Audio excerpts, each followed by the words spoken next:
பொங்கல் பரிசு தொகையை 5000 கொடுக்கணும்னு மக்கள் எதிர்பார்க்கறாங்க. போன தடவை நீங்க எதிர்க்கட்சி ஆளுங்கட்சியை வலியுறுத்தியது 5000. மாண்புமிகு முதலமைச்சர் அவர்கள் மக்கள் மகிழத்தக்க வகையில் அறிவிப்பினை செய்வார். அது எவ்வளவுன்னு தெரிய சொல்ல முடியுமா? அறிவிப்பார். முன்னேற்பாடுகள் சரியா நடந்துட்டு எல்லாம் நடந்துகிட்டு இருக்கு. அதாவது அரிசி, சர்க்கரை போன்ற பொருள்கள் இப்பொழுது நுகர்பொருள் வாணிப கழகத்திடமிருந்து பெறப்பட்டு கூட்டுறவுத்துறை மூலமாக அனைத்து கடைகளுக்கு எடுத்து செல்லப்பட்டு வருகிறது.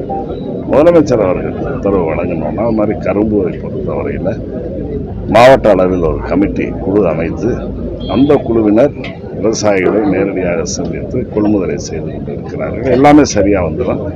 தொகையை பொறுத்தவரையில் முதலமைச்சர் அவர்கள் அறிவிப்பார்கள். மற்ற பொருட்கள் அரிசி, சர்க்கரை மற்றும் கரும்பை பொறுத்தவரை அரசாணை வெளியிடப்பட்டிருக்கிறது. தொகை என்ன என்பதை முதலமைச்சர் அவர்கள் அறிவிப்பார். அதிகமாக வடமாடு மஞ்சு விரட்டு மாட்டு வண்டி ரேஸ் இதெல்லாம் சிவகங்கை மாவட்டத்தில் நடைபெறுது. இங்கே ஒரு இண்டோர் ஸ்டேடியம் வடமாட்டு மஞ்சு விரட்டுக்கு நடத்தின கட்டணம் எதிர்காலத்தில் அதையும் முயற்சி செய்வோம்.